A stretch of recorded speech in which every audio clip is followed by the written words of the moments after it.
Mesdames, Messieurs, bonsoir. Bienvenue à cette première conférence internationale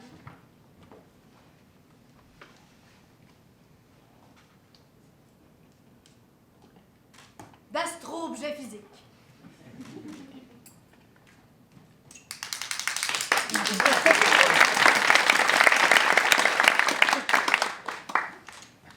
Le thème de ce soir, l'univers. Bon, je sais, il y en a qui peuvent trouver qu'on ratisse un peu large, mais c'est mal connaître tout le pouvoir d'évocation de l'astro-objet physique.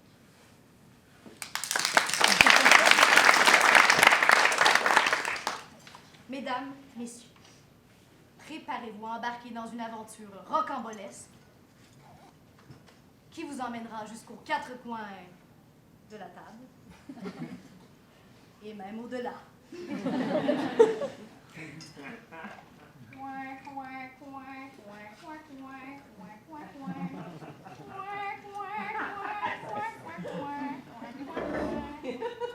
Des personnages mythiques.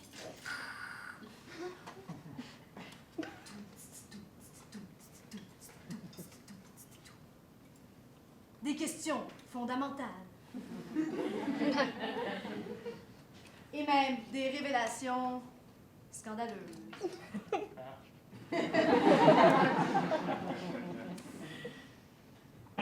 Vous êtes prêts?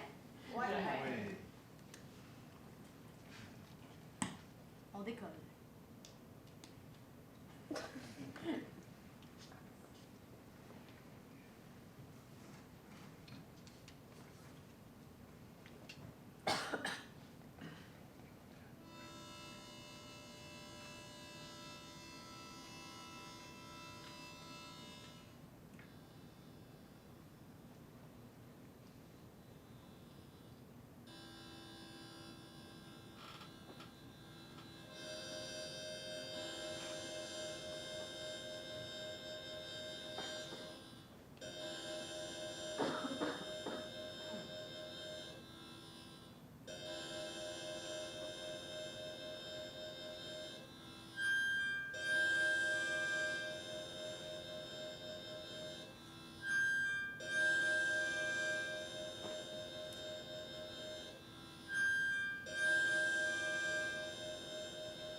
Discovery Channel présente.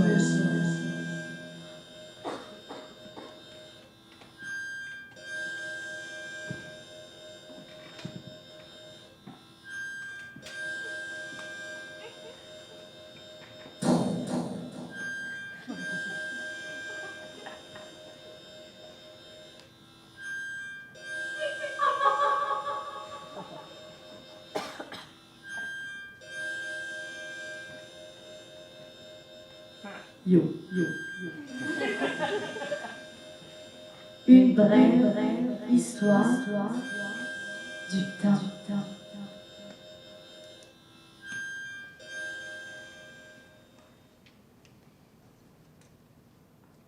Acte 1. Qui suis-je? Depuis toujours, l'homme cherche à comprendre le monde qui l'entoure. Il réfléchit, observe, expérimente. Au début de l'humanité, une chose était claire. La Terre était plate. On pensait donc que si on se rendait jusqu'au bout du monde,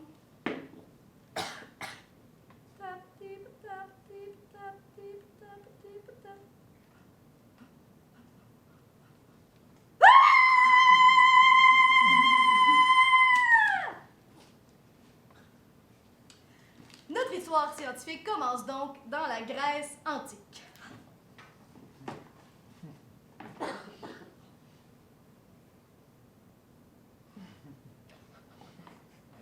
Oh, l'Antiquité. Athènes. La philosophie. La démocratie. Le Parthénon. Les toges.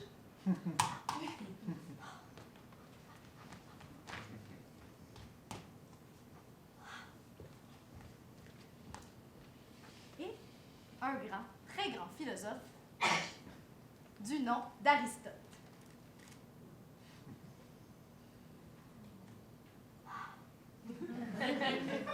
Vous l'imaginiez pas de même, hein?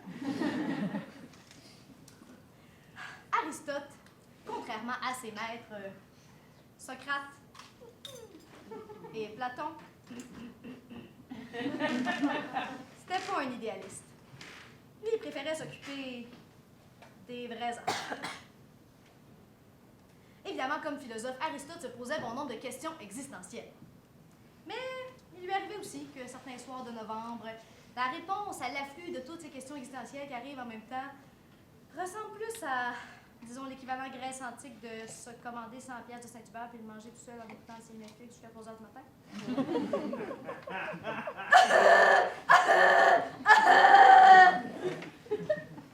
C'est donc lors d'une de ces glorieuses soirées qu'Aristote fera une découverte extraordinaire. Quelque part entre le 12e puis le 13e quart cuisse extra sauce.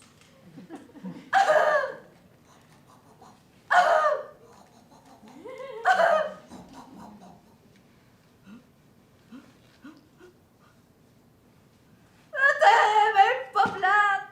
Elle est ronde! Aristote, mesdames et messieurs!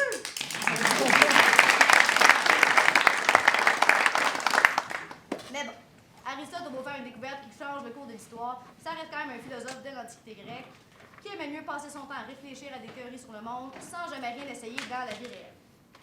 Fait que son parcours scientifique va s'arrêter ici. Crowdsurfing! Déplaçons-nous maintenant vers la Renaissance.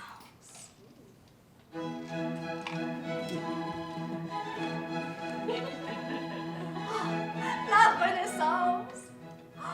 Venise! Florence!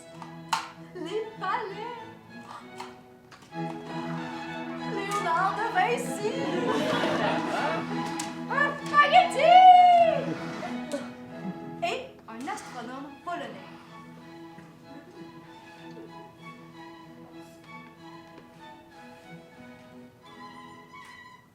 Du nom de Nicolas Copernic. Copernic a passé sa vie à raconter tout le temps la même maudite affaire. Pointant est au sein de l'univers, qui le soleil est au sein de l'univers, qui le soleil est au sein de l'univers, qui le soleil est au sein de l'univers, qui le soleil est au sein de l'univers. Mais bon, comme il n'avait pas encore inventé les orthophonistes à l'époque, personne n'a jamais compris ce qu'il essayait de nous dire. Copernic, mesdames et messieurs.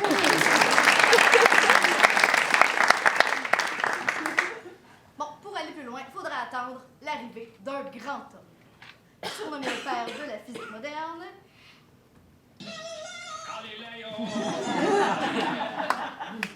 J'ai nommé...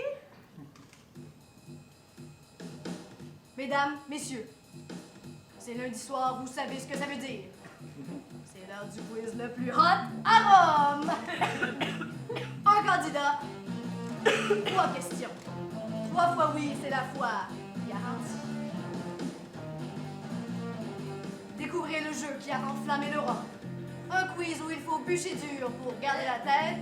Mesdames, messieurs, bienvenue à l'Inquisition!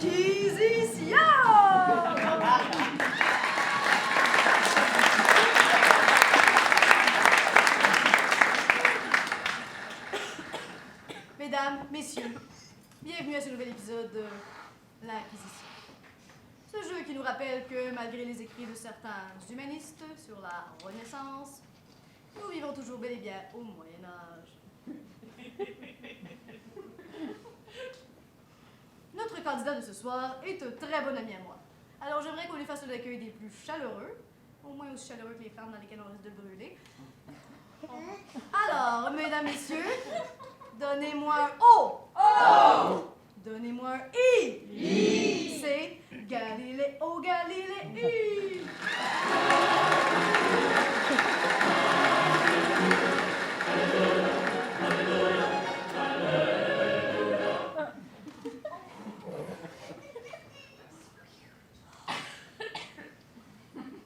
Bonsoir, Monsieur Galilée.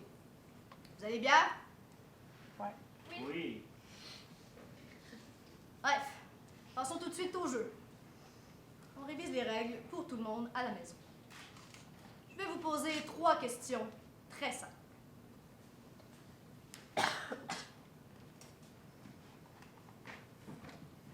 Si vous obtenez 3 bonnes réponses, vous sortirez d'ici avec une Bible toute neuve et la salvation de votre âme. C'est un bon deal, ça? Bon, par contre, si vous obtenez une mauvaise réponse...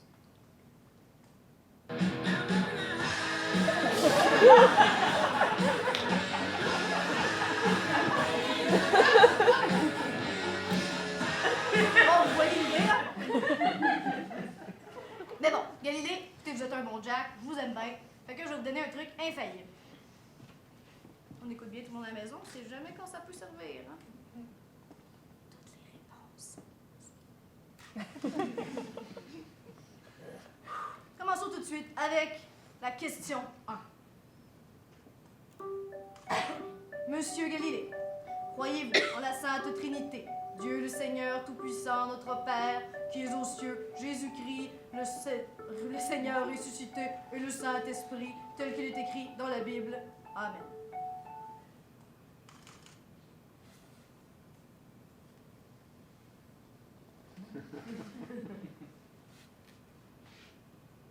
Absolument. Félicitations, bon. Ok, ça se passe bien là. Parfait. Passons tout de suite à la question 2. Monsieur Galilée, croyez-vous que Dieu ait créé le monde en 6 jours, qu'il se soit reposé le 7e jour, tel qu'il est écrit dans la Bible? Amen.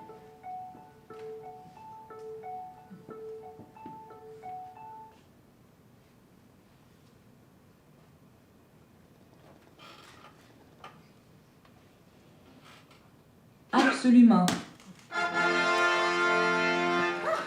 Hey, ça va très bien, monsieur Galilée. Écoutez, la foule est en délire! Hein?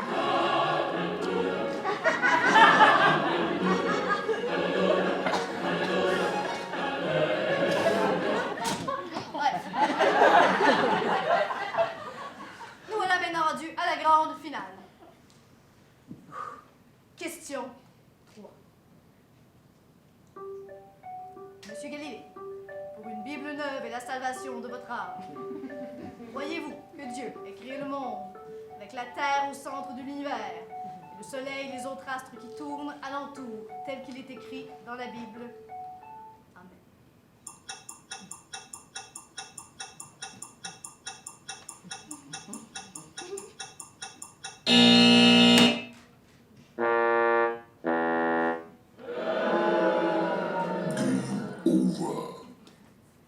Fait que c'est ça. En gros, Galilée fout la merde, puis en plus, il s'assume. Fait que... on l'exile. Puis on enterre sa théorie pour les 150 prochaines années. Galilée, mesdames et messieurs!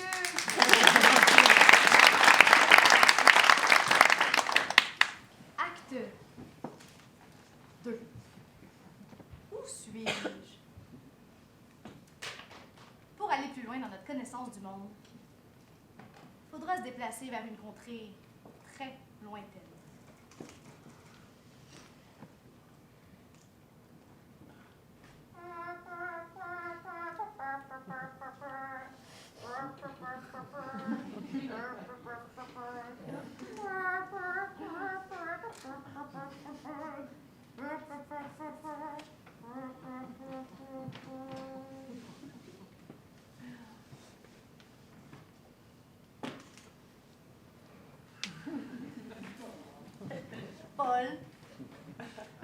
George, Ringo et Isaac Newton. Newton, c'est un grand scientifique. Avec son équipe, il réussit à découvrir les 3 lois qui gouvernent le mouvement des objets. Puis ça fait un peu ce qu'on pourrait appeler des rockstars de la physique. La première loi, c'est l'inertie. Tout objet se déplace à vitesse constante tant qu'il ne subit pas une poussée par une force.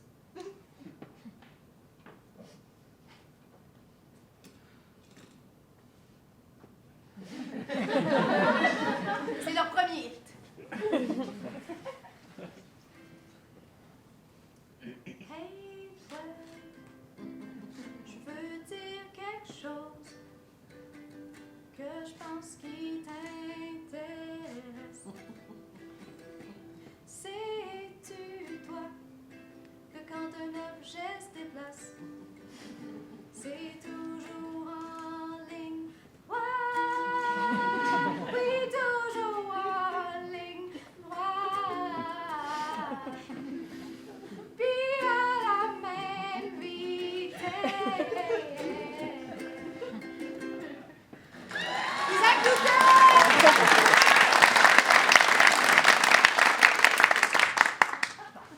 Évidemment, après, il y a la deuxième loi. Une force de plus grande fera accélérer un objet plus.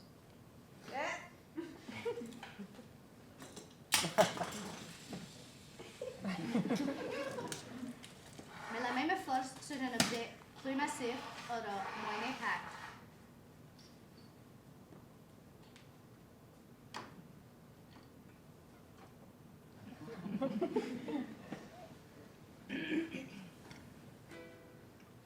La deuxième loi, et la deuxième loi, c'est qu'une force plus grande fera accélérer un objet plus.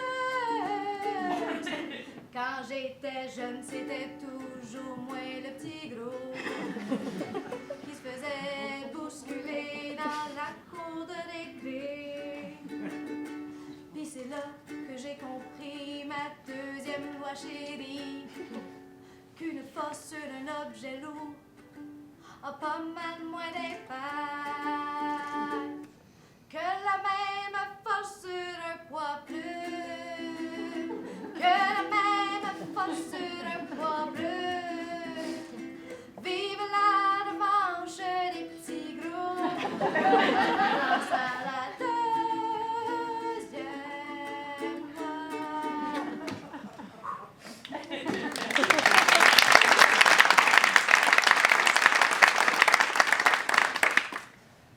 Bien sûr, hein? Il y a la troisième loi. Toute action entraîne une réaction.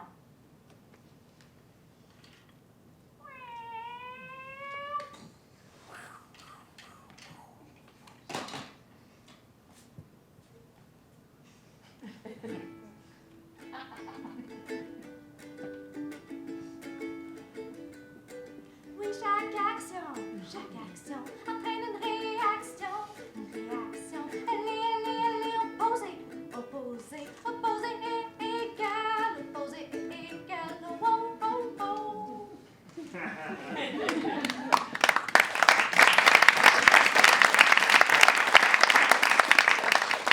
Et c'est pas tout. En plus des 3 lois du mouvement des objets, Newton fait la découverte de la force de la gravité.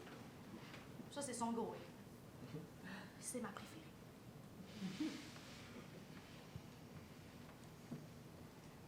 Un jour, j'ai découvert tous les objets veulent tomber vers la terre. Puis la terre veut aller toucher le soleil. Et ainsi de suite, pour tout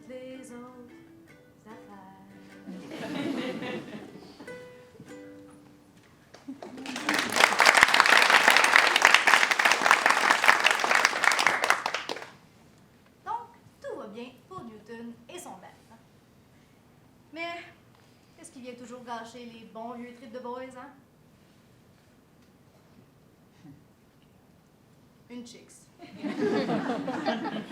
À l'exotisme irrésistible.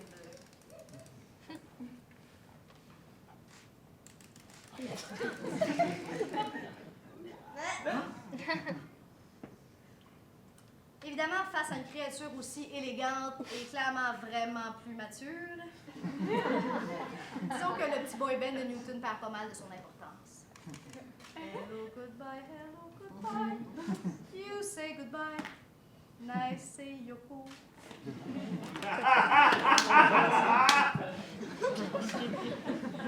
Yoko?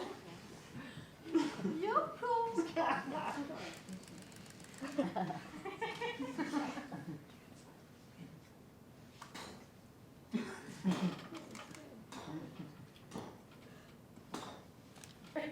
C'est le coup de foudre. Évidemment, contre toute attente, comme pour Justin Timberlake, ben la carrière solo est encore meilleure. Parce que l'amour fait découvrir à Newton quelque chose d'extraordinaire.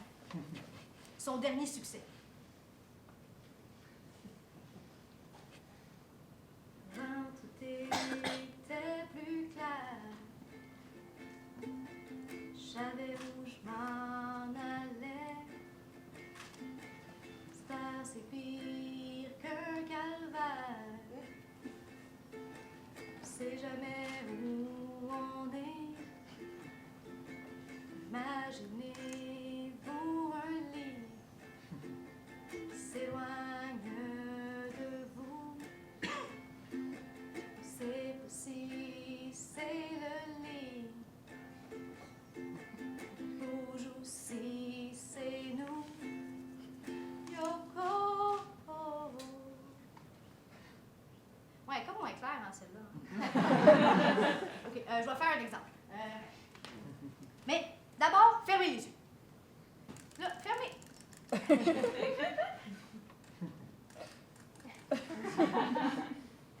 Fermez les yeux pour vrai, là, parce que je sais, là, je vous vois pas, puis je sais qu'il y en a qui vont dire à un moment donné, c'est vraiment long, c'est clair que je suis le seul avec les yeux fermés, puis vous allez ouvrir les yeux pour vérifier, puis dans le fond, vous êtes le seul avec les yeux ouverts, et vous allez être humilié. Puis en plus, ben, vous allez rien comprendre, vous allez mieux les yeux fermés. Fait que... Imaginez que vous êtes dans votre chambre, dans votre lit, puis que vous vous endormez profondément.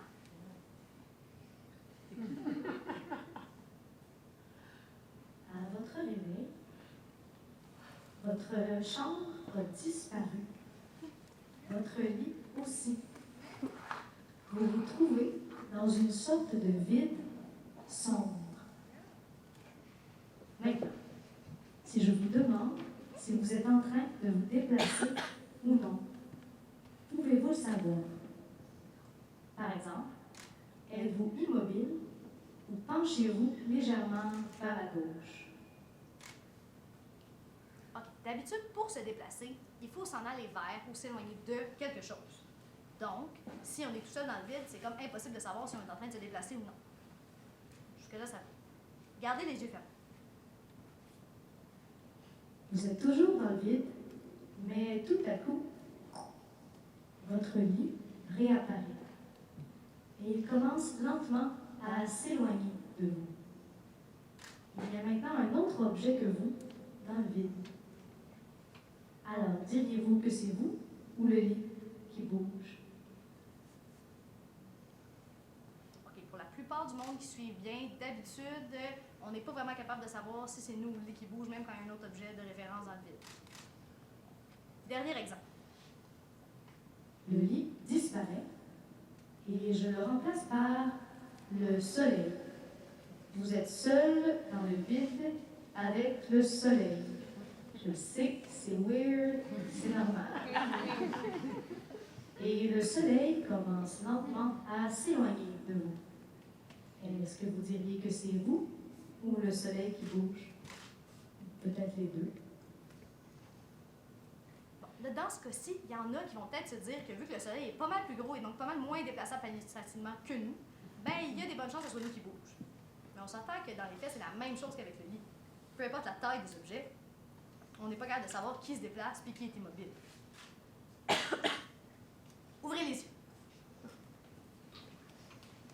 vous avez compris un peu ce que Newton avait compris. C'est-à-dire que, qu'on soit dans le vide ou ici sur Terre, mais c'est impossible pour nous de savoir avec certitude quels objets sont immobiles puis lesquels sont en mouvement.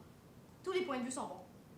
Je pourrais dire que je suis immobile puis que tout bouge autour de moi, ou que juste moi qui bouge puis que tout le reste du monde est immobile.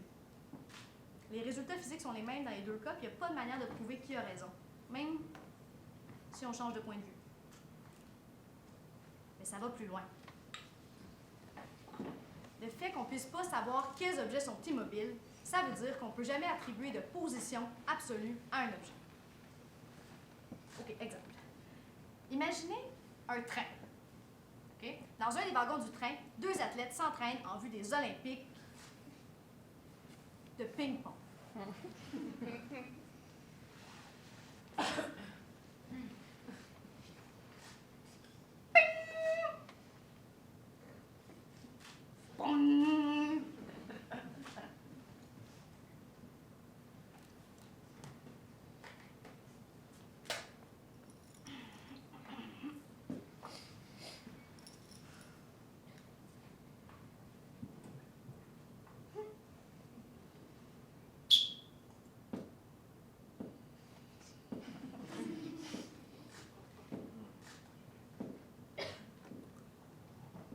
Match en levant. Les joueurs font rebondir la balle d'un côté à l'autre de la table toutes les secondes.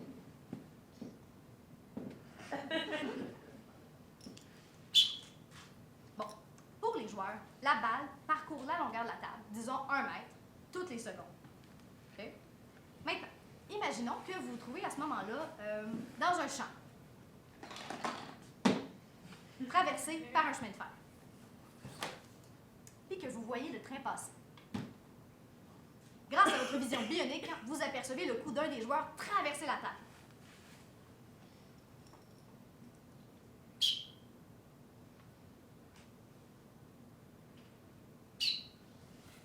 Bon, si on vous demande à vous, dans le champ, de combien la balle s'est déplacée pendant ce coup, bien, vous pourriez dire 10 mètres, parce que le train a avancé pendant que la balle volait. Donc, le déplacement et donc la position qu'on donne à des objets dépend toujours d'un point de référence immobile. Pour les joueurs de ping-pong, la table de ping-pong est immobile et donc la balle se déplace de 1 mètre par rapport à la table. Pour vous, dans le champ, vous et le champ est immobile. Donc, la balle se déplace de 10 mètres par rapport au champ. Puis, pour quelqu'un avec une très bonne vue dans une navette spatiale, ben, la balle se déplacera encore plus parce que la Terre tourne en même temps. Donc, jusqu'à l'époque de Newton, ben, on pensait qu'il y avait certains objets qui étaient immobiles, puis qu'il y en avait d'autres qui se déplaçaient. Ce que Newton nous fait comprendre, c'est qu'en fait, on ne peut jamais savoir avec certitude quels objets sont immobiles et lesquels sont en mouvement. Tous les points de vue sont bons. Puis si ces points de vue différents donnent des positions différentes pour les objets, ben, toutes les positions sont bonnes. Isaac Newton, mesdames et messieurs!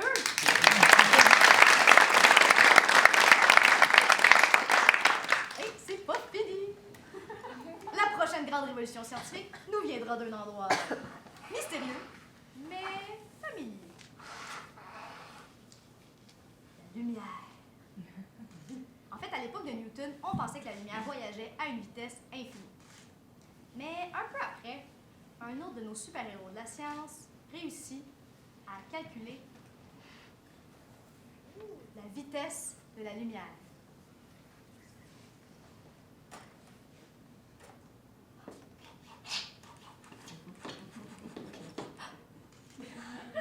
Elle est très élevée, mais pas infinie. Par contre, ça n'accorde pas du tout avec les théories de Newton. Pourquoi? Bon, revoyez l'exemple du train là, avec la balle de ping-pong. Bon, on a déjà vu que selon qu'on est dans le train ou dans le champ, on ne calcule pas la même distance parcourue pour la balle. 1 mètre, 10 mètres. Bon. Bien, la vitesse d'un objet, c'est simplement la distance parcourue par cet objet en un certain temps. Donc, si les deux observateurs ont le même temps pour le déplacement, 1 seconde, mais des distances différentes, bien forcément, ils n'attribueront pas la même vitesse à la balle. Donc, selon la physique de Newton, aucun objet peut avoir tout le temps la même vitesse. Ça dépend tout le temps du point de vue. Fait que bon, on essaie de recalculer la vitesse de la lumière là, dans d'autres scénarios là, pour voir si elle varierait, tout ça. Mais elle varie jamais. Ça cause un petit fret. D'à peu près 200 ans.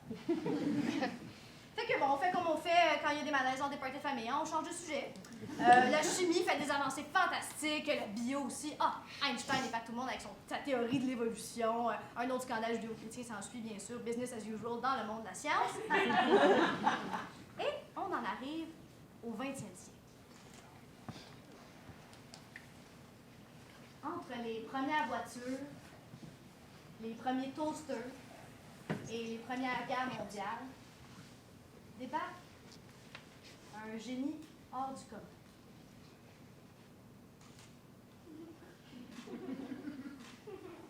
Albert Einstein.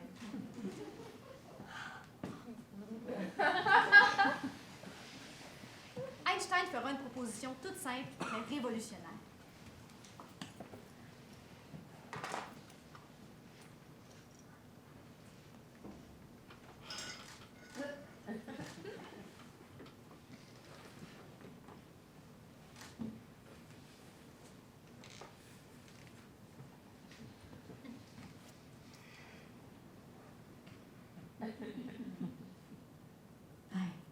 C'est simple.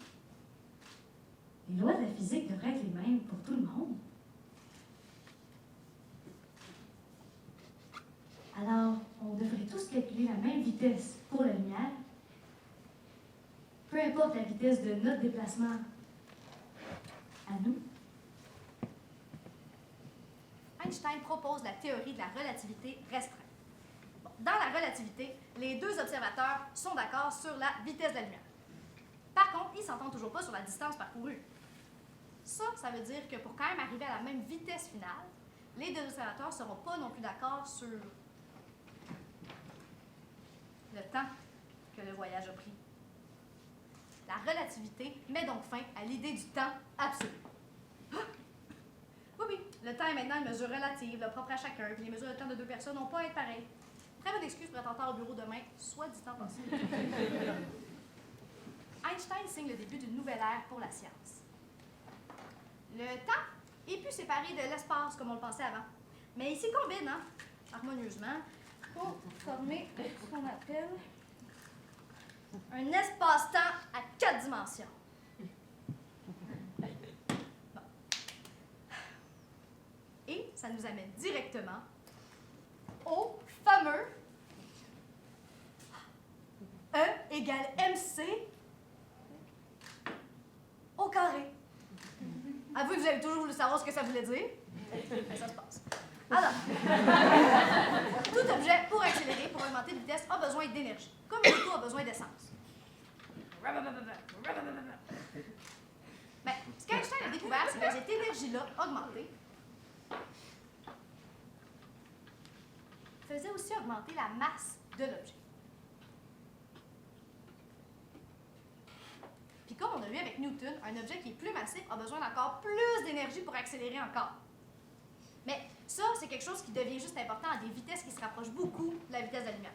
Comme par exemple à 10 % de la vitesse de la lumière. La masse d'un objet est juste augmentée de 1 %. Par contre, à 90 % de la vitesse de la lumière,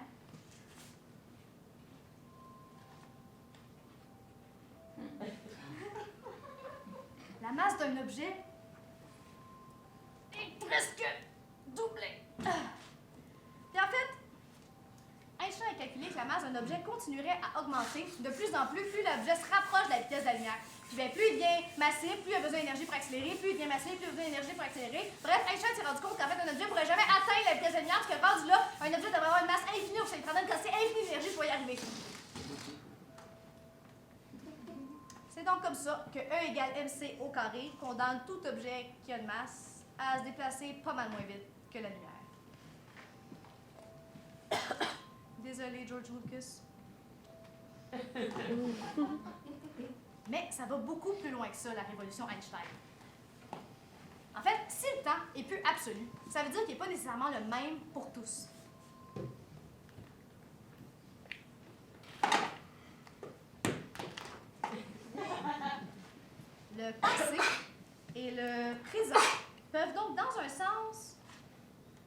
coexister. Ouais, Einstein, c'était un peu hipster, là, les lunettes. Ça veut aussi dire, en fait, que le Soleil est à 8 minutes-lumière de la Terre. Si un jour il disparaissait, ben, ça prendrait 8 minutes avant que la dernière lumière nous atteigne et qu'on meure tous dans notre souffrance. Mais ça veut aussi dire que la plupart des étoiles qu'on voit dans le ciel sont déjà mortes depuis longtemps, mais qu'elles sont tellement éloignées de nous que leur lumière commence à peine à nous atteindre. Donc, plus on regarde loin dans l'espace, plus on regarde loin dans le passé. Ça s'en vient foqué. Alors, Einstein est bien content avec sa première théorie de la relativité. Hein? Puis tout le monde capote. Sauf qu'il y a un gros problème.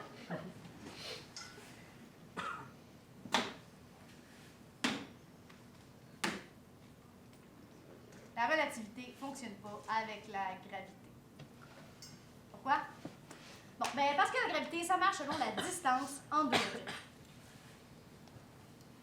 Si on éloigne un des objets, ben la force exercée sur l'autre diminue instantanément. Donc, selon la relativité, si le Soleil disparaissait, ben ça prendrait 8 minutes avant que cette dernière lumière nous atteigne puis qu'on meure tous dans notre souffrance. Par contre, la force gravitationnelle qui retient la Terre en orbite, elle s'évanouirait instantanément. Puis la Terre serait projetée dans les confins de l'univers. Ça supposerait donc que la gravité serait une force instantanée, qui voyage donc bien plus vite que la lumière. Ce qui était possible selon la relativité. Bon, second malaise du spectacle. Donc, on va skipper le brainstorm, OK? Einstein va plancher 10 ans sur une nouvelle théorie. Puis il va nous arriver avec ça.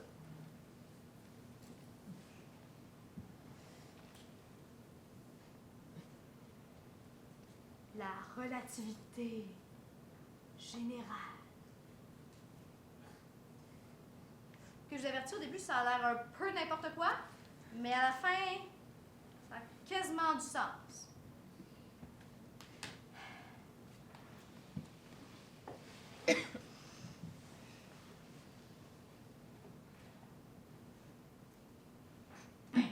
C'est simple.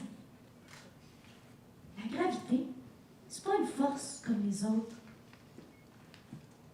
Ça serait plus comme une conséquence du fait que l'espace-temps, il est pas plat.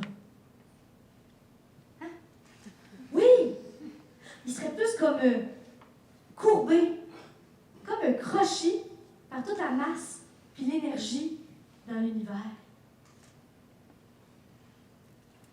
OK, toute la communauté scientifique regarde Einstein puis dit qu'il doit vraiment avoir beaucoup fait ce que certaines personnes font les dimanches de printemps sur le Mont-Royal ou à la Saint-Jean ou au cégep.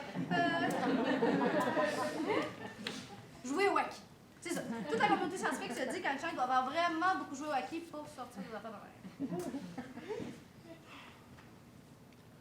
Ce que je veux dire, c'est que c'est pas une force appelée gravité qui fait que la Terre tourne autour du Soleil.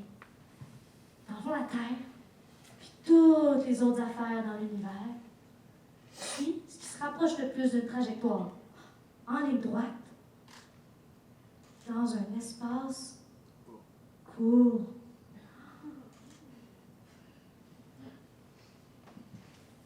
OK, mettons qu'on avait toujours trouvé qu'Einstein c'était un peu infoqué, mais là, on commence à se demander s'il manque pas des bouts. Franchement, c'est vraiment débile, cette joke-là. OK, ben j'imagine que je vais vous... OK, je vais vous faire un exemple. OK, prenons l'espace-temps plat. L'espace-temps plat. Bon. Si on fait se déplacer un objet sur notre espace-temps plat, ben, l'objet va en ligne droite, comme nous l'a appris Newton. Bon. Si on regarde le même espace-temps plat, mais qu'on y ajoute de la matière,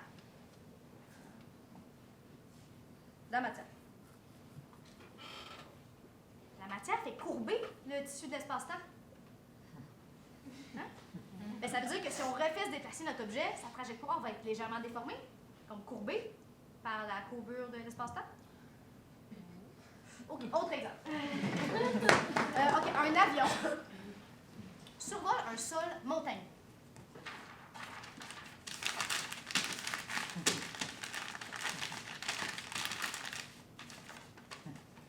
Sol montagneux. Si on observe juste l'ombre de l'avion sur le sol, une surface à 2 dimensions, mais on dirait que l'avion fait comme des zigzags. Voyez-vous? Bon. Sauf que si on regarde dans l'espace en 3 dimensions où l'avion se déplace réellement, ben il va en ligne droite. Ça, ce que ça démontre, c'est que selon le nombre de dimensions qu'on observe, les objets n'ont pas l'air de se déplacer de la même façon. Fait que ce qu'Einstein essaie de nous dire avec la relativité générale, c'est un peu ça. C'est-à-dire que nous, on voit l'univers en 3 dimensions. Fait que pour nous, les planètes suivent des orbites courbes. Ce qu'il essaie de nous dire, c'est que si on était capable de voir en 4 dimensions, ben on les verrait se déplacer en ligne droite. OK, moi, ça fait 5 ans que je fais le show, puis celle-là, je ne la pogne pas vraiment encore. Fait que c'est vraiment... Retenez juste ceci. C'est comme un poisson rouge dans son aquarium.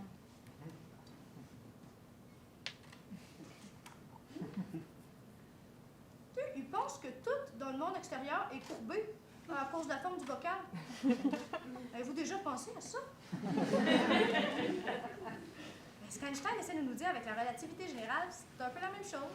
C'est que notre vision de l'univers en 3 dimensions est peut-être tout aussi déformée, mais qu'on ne le saura jamais. Mais quand même, avec bien de la réflexion et des maths bien trop compliquées pour moi, Einstein est parvenu à dresser un portrait de l'univers qu'on arrive à peine à visualiser. Puis, depuis plus de 100 ans, des phénomènes prédits par la relativité générale se produisent exactement comme ils avaient prédit. Comme les ondes gravitationnelles détectées en 2016, ou les trous noirs, espèce de conséquences complètement weird et inimaginables et impossibles à prouver de la théorie qu'on vient de prendre en photo, genre la semaine passée. Tout ça sorti de la tête d'un génie des décennies avant que les outils pour observer quoi que ce soit existent. Albert Einstein, mesdames et messieurs.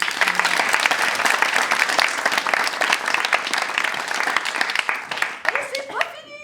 OK, si vous commencez à trouver ça abstrait, on n'a pas fini. Mais, rassurez-vous, parce que le 2% dont vous allez vous rappeler, plus on passe de stock, plus le 2% dont vous allez vous rappeler va être impressionnant au prochain party de bureau. Mais bon, là, on part un peu dans une autre direction, fait que je vais préparer un petit quelque chose de question de se slacker les neurones, mais de réviser en même temps. Maestro, musique.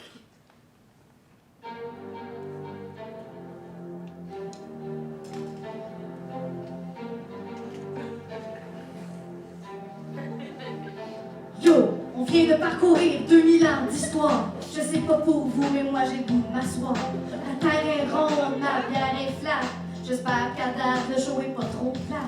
Mon bon ami Aristote nous a arrangé ça pour qu'on arrête d'avoir la chienne de tomber en bas. Suivi de Copernic puis de ses idées croches. Si seulement ses parents y avaient payé les broches. C'est-tu le soleil ou bien la terre au centre?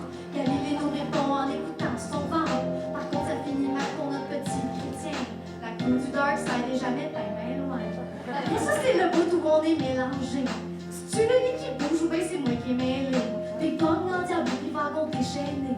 Bref, on sait plus partout où c'est qu'on est. Rendu là, on essaye de se rassurer. Un repère de perdu, 10 de retrouver. Au moins, le vieux Newton nous donne la gravité. Mais ça aide pas grand, tout devient plus fucké. Un génie se pointe le bout des dents. Albi, le géant vient nous jaser du temps. Au début, personne ne le voit, il a juste l'air fou. Puis à la fin, tout le monde crie, le temps c'est flou. Plus on trouve de réponses, plus on est perdu. Plus d'espace, plus de temps, reste plus rien d'absolu. 4 dimensions parce qu'à 3, on se retrouvait plus. Qu'est-ce qu'ils vont encore nous enlever de superflu? Tout cas, c'est bien cute, mais on sait toujours pas d'où vient notre univers, puis qu'est-ce qu'on fait là? Ça, c'était l'étendue de mes skills de rap. J'espère que vous êtes prêts pour le 3e acte.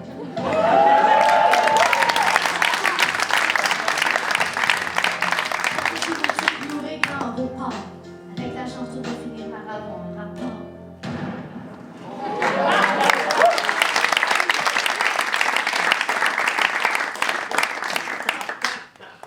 On repart? Alright.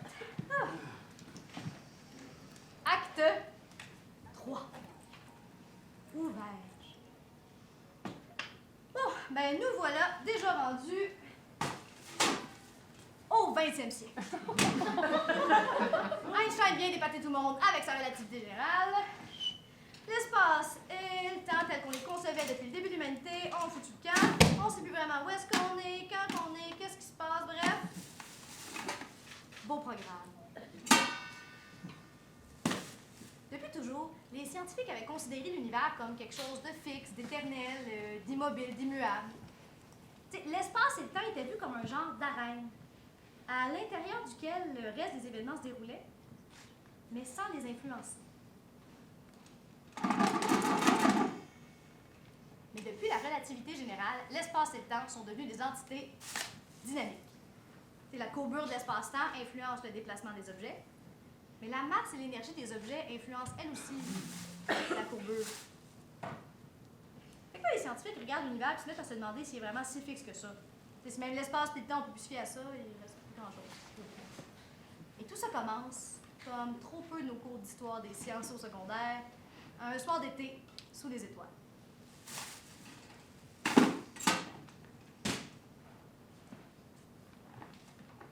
On y découvre un nouveau personnage de notre histoire, l'Américain Edwin Hubble. Hubble réussit l'exploit de calculer la distance qui sépare la Terre de centaines d'étoiles et de galaxies.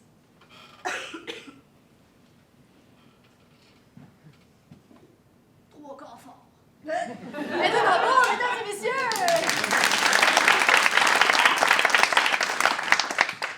Puis grâce à ça, Hubble est capable de déterminer le déplacement, comment les choses se déplacent à l'extérieur de la Terre, les galaxies, les étoiles, etc.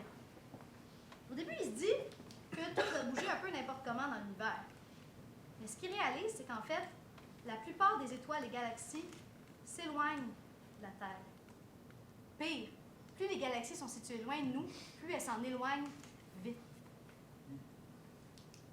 Donc, Hubble découvre que l'univers est en expansion.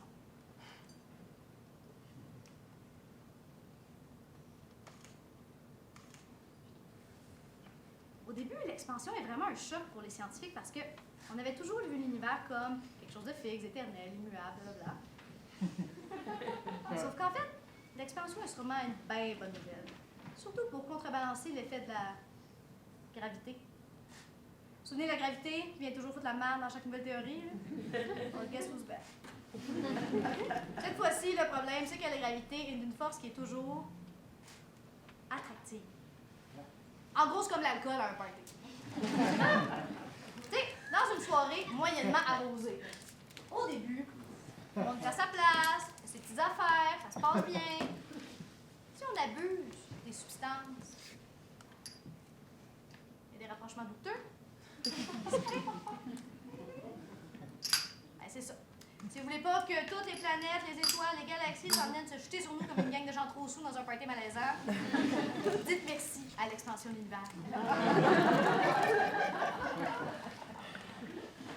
Fait que là, l'univers est en expansion, super. Ça amène les scientifiques à se dire, ben, l'univers doit bien être infini, mais, je vous arrête tout de suite, il y a des bonnes chances que ce soit pas vrai.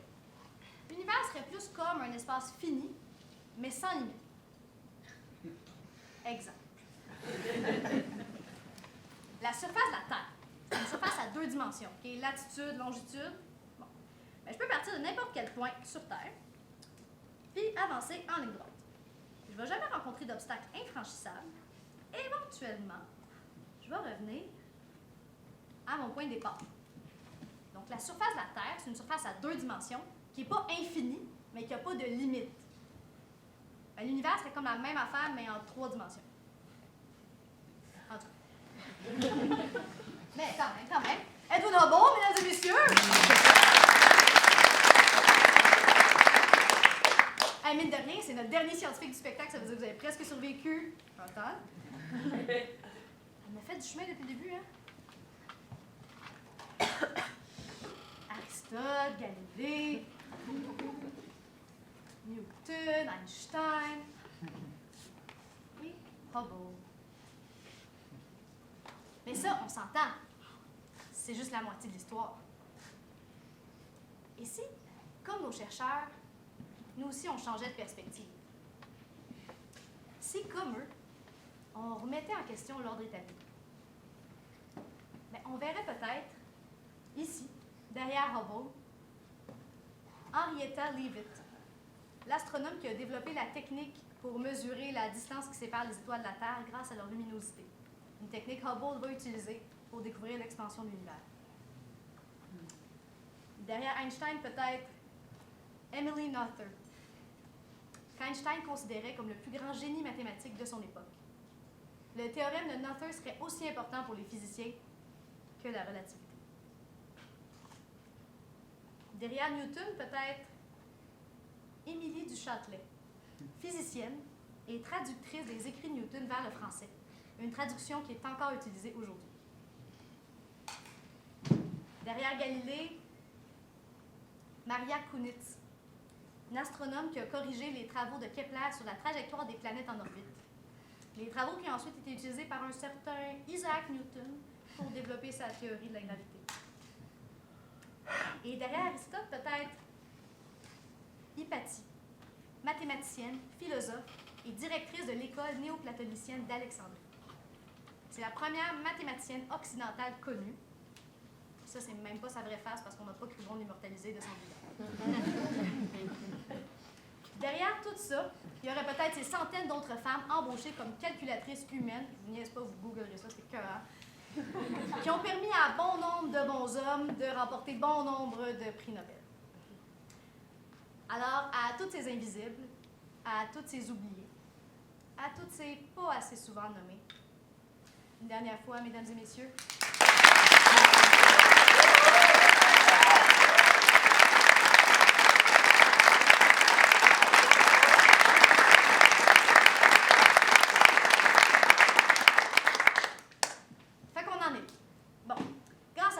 grâce à tous ces hommes, on en est là, avec un univers en 4 dimensions, l'espace-temps relatif, en expansion, point infini, pas de limite, bon bref. Mais là, il y a quand même une question qui reste, hein? Où s'en va le monde? Mais je veux dire, l'expansion mène vers quoi? L'univers va-t-il une fin? Moi, j'avoue, c'est 3 questions. Justement, la science a trouvé 3 réponses. Les 3 modèles de l'avenir de l'univers. Bon, vous vous souvenez de notre modèle, de notre duo de feu, la gravité-expansion qui tient le monde en équilibre? OK, bon, ben si la gravité, c'est l'alcool, l'expansion, ça serait comme un pet sur le dance floor. Tout le monde s'éloigne un peu, ça rééquilibre la patate. Alors, imaginons un party où j'ai invité tous mes amis.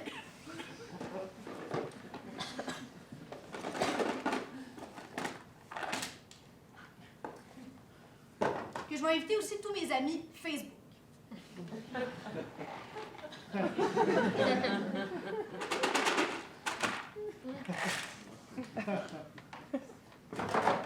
Bon, la soirée se déroule très bien, l'alcool coule à flot, il y a des rapprochements, tout se passe bien, quand tout à coup, quelqu'un pète au milieu du dance floor. Ce party-là peut avoir 3 fins très différentes. Selon la physique moderne, option 1. Blanche-Neige et les 7 OK, alcool, ça danse fort.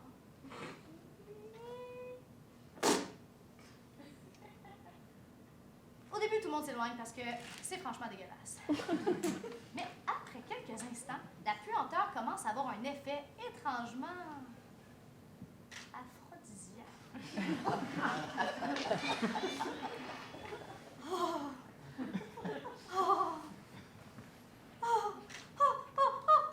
Bref, grosse orgie.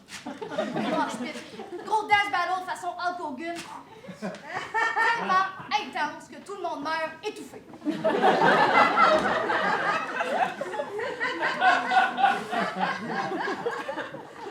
Bon, ça en termes scientifiques, c'est ce qui se passerait si la gravité est bien trop forte pour l'expansion. Éventuellement, l'univers va arrêter de s'étendre, il va commencer à se rapprocher, puis on va tous finir écrasés dans un point minuscule. Heureusement, il y a l'option 2! L'air de glace. Bon, allez, alcool, ça danse fort. l'odeur se répand sur le plancher de danse. Tout le monde se regarde, mais personne ne se dénonce. Fait que là, tout le monde commence à regarder son voisin d'un air de plus en plus soupçonneux parce que personne ne veut assumer le mot du pet. Tous les gens sont tellement mal à l'aise qu'ils commencent à quitter le dance floor, à quitter la pièce, à quitter le party même. Puis, à plus jamais reparler à personne qui était là ce soir-là, tellement c'est rendu malaisant. Tous ces gens-là vont finir leur vie triste dans le froid, la solitude. Bon, évidemment, l'option 2, c'est l'inverse de l'option 1. Hein? Ça arrive si l'expansion est bien trop forte pour la gravité. Et éventuellement, on va tellement s'étendre qu'on va perdre notre soleil dans le vide puis se geler tout seul comme des caves. Heureusement, il y a l'option 3. Mon ami Willy 2. Grande aventure.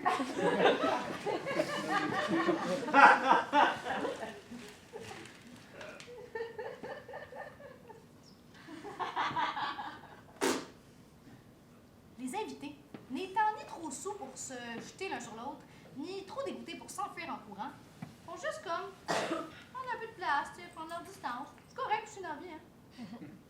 Puis, ben, le party continue, ça se passe bien, il n'y a pas de fret majeur, les gens continuent leur vie, ont des belles carrières, des beaux enfants, des belles familles, mais tout en allant de moins en moins dans ce genre de party-là. Eux vont vieillir, on se calme un peu. Puis, c'est dans cette saine distance créée avec l'autre qu'ils deviendront des adultes fonctionnels de notre société moderne. Passant du 3,5 avec 8 colocs sur le plateau à la maison avec terrain et piscine à Brossard. Bon, évidemment, l'option 3, c'est la seule qui permet la survie éternelle de l'humanité. Hein? Ça veut dire que, en gros, la gravité est juste assez forte pour ralentir un peu l'expansion, mais sans jamais l'arrêter complètement. L'univers continuerait à s'étendre pour toujours, sans jamais arrêter ni se contracter. Mais on finit tout à Brossard, fait que tu sais.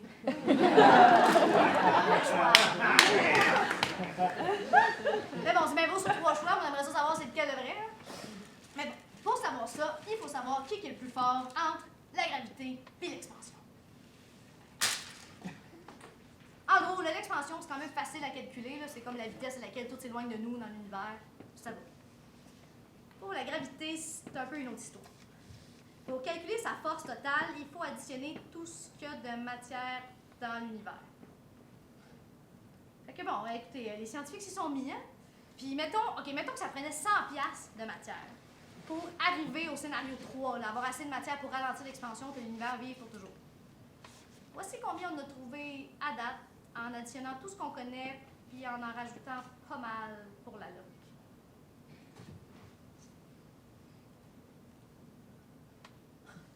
Scène. Canadian Tire. Fait que bon, les dons, les subventions sont acceptés, hein? Mais il y a des bonnes chances qu'on finisse tout gelé. Mais inquiétez-vous pas, de toute façon, on va avoir détruit la planète bien avant ça, fait que lâchez-vous là, ça c'est party. Enjoy.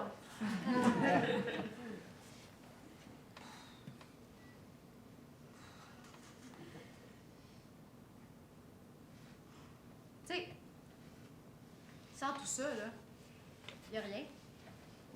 Pas d'eau, pas de soleil, pas de nous autres ici ce soir. Tu sais, c'est de là qu'on vient. Souvenez-vous, au début, on se pensait bien spéciaux. La Terre au centre du monde. Un monde tout petit, limité au système solaire.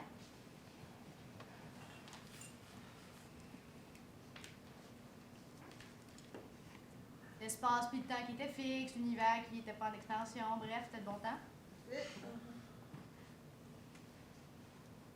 Aujourd'hui, on se rend compte que la Terre est tout sauf au centre de l'univers. Que sa taille, notre taille, est même insignifiante comparée aux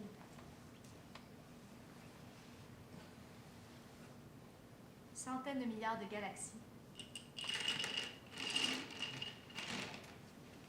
contenant chacune 100 milliards d'étoiles.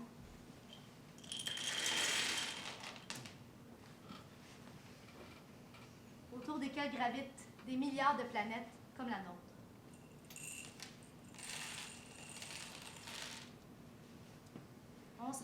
l'univers aura eu un début. Et qu'il y aura probablement aussi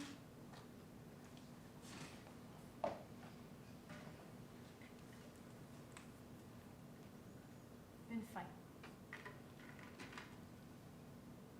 Mais cette place-là qu'on occupe, sur une planète ordinaire, tournant autour d'une étoile moyenne, à l'intérieur d'un des bras de la spirale de la Voie lactée, dans un coin ou un autre d'un univers tellement immense que même un rayon de lumière en fait pas le tour avant que l'univers lui-même disparaisse.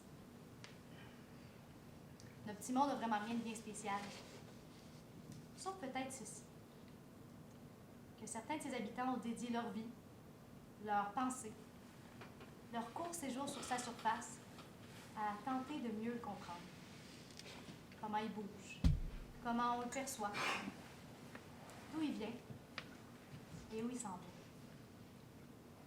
Puis ça, le fait que grâce à eux, on en sait juste un petit peu plus. Même si ça fait de nous des poussières d'étoiles perdues dans un vide presque infini. Ça, c'est spécial. Ça,